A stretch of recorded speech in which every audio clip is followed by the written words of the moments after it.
হয়ে গেছে বললাম না একটুখানি হলে ঠিক আছে, ওটা খুলে দাও দিয়ে ছড়িয়ে দাও।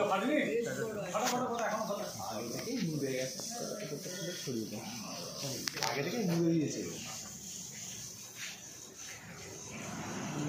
ওকে, ঘুরছে না, ওটা খুলে ছড়িয়ে দাও। তো এটা হলো আমাদের 5310 বা পাওয়ার টেক সিরিজের ইঞ্জিন।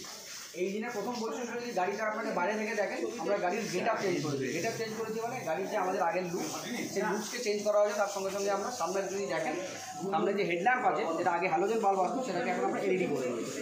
তার সঙ্গে সঙ্গে গাড়ির যে সাইডের লুভার, যেটাকে আমরা বলি লুভার্স, মানে যেখান থেকে ইঞ্জিনের হাওয়া, গরম হাওয়াটা সাইডে বেরিয়ে আসে, এই লুভার্সের যে ডিজাইন, সেই ডিজাইন আমরা চেঞ্জ করে দিয়ে যাতে ড্রাইভারের টেবিল পর্যন্ত হাওয়াটা না আসে। ইঞ্জিন যখন স্টার্ট করবো আমরা ম্যাক্সিমাম শর্ট দিয়ে দেখাবো। আপনি যদি এই পাশে থাকেন, হাওয়াটা এইখানেতে আসবে, দরজায় বেরোতে যাবে। এই লুভার্সের ডিজাইন আমরা চেঞ্জ করেছি। তার সঙ্গে সঙ্গে দেখতে পাচ্ছেন সামনের যে অ্যাক্সেল, এই অ্যাক্সেল পুরো স্ট্রেট অ্যাক্সেল, এবং তার সঙ্গে সামনের যে টায়ার আমরা দিয়েছি 9.24 এবং পুরো সাইডের টায়ার আমরা